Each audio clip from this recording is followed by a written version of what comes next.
So this is a rooftop garden tour for the second year of giving a rooftop garden on a building in the middle of downtown in Daegu in South Korea. This is monsoon season. If you look over there, you can see a mountain with some sun on it and a very angry sky. And if you look over here, you can just see a very angry sky. It was raining recently, but it's going to rain again soon. Anyway, so here, last year we didn't have enough pollinators, so we have planted some more flowering plants up here to try to encourage more pollinators up here, all around there. We planted all kinds of different flowers, and some of them don't like it. This one doesn't like it, and some of them like it fine. So we just kind of have selected which ones work up here and which ones don't. Got some more over there. 50 flowers planted. Anyway, here we have two types of lettuce ready for nibbling now. These are just, actually this has got some basil in here. It's recently been picked. 4 basil plants there. This was supposed to be parsley, but it's just vetch and other nitrogen fixing weeds now basically. This is mint, the lemon balm. These have all overwintered, so they grew again from the ground in the spring. Another mint plant, rosemary, a tomato which has visibly grown since yesterday, which is pretty cool.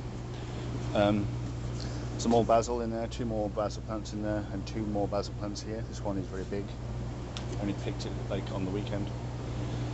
And 2 more failed herb pots, which if we get round to it, I'll put something else in this year. If not, they'll just fix nitrogen.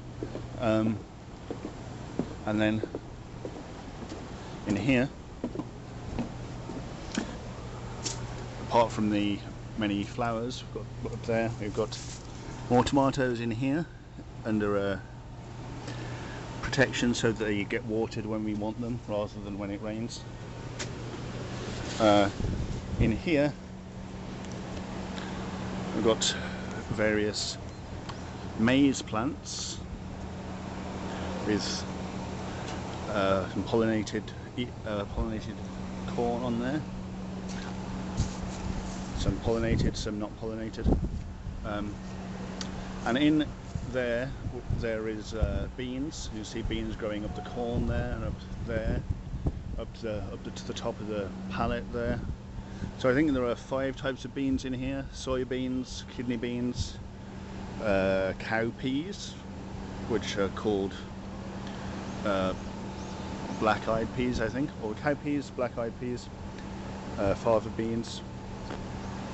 I don't remember exactly, but anyway, there are quite a few different types of bean in there, and squash. And the squash is, again, 4 or 5 different varieties of squash. And in the middle there, where the corn was lying before I propped it up, the squash had died for want of air circulation, basically, getting mildew. As you can see down here, some of them have died off. So it's too crowded for that, but the squash on the edge has been doing fine. Here's some over here.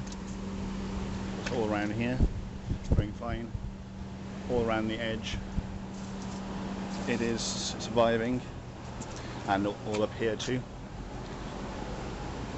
And we've got some different squash appearing.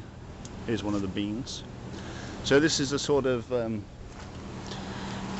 practice of the 3 sisters used by the Native Americans in like the eastern seaboard of what is now the USA. But it's a bit too crowded, I think, to be effective. So probably next year, if we still have this garden next year, we'll plant the squash along this passageway on netting and just have corn and beans here. We plant the squash that's coming off the edge and train it over this gap on top of a net. Down here we have water and compost. In here we've got some potatoes. Need earthing up a bit more. Got a greenhouse there, which we didn't use this year because I wasn't here in March, and neither was Ross.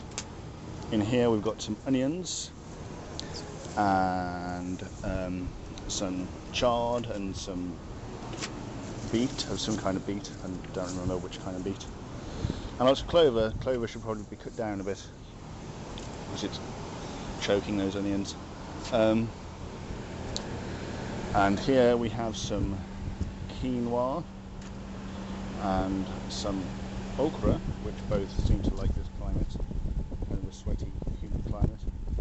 And under this squash we've got some sweet potato there. Potato going all over there. And here some peppers, which really, out of everything, are clearly the least successful. I don't know why they're just producing lots of small leaves but not really doing much beyond that.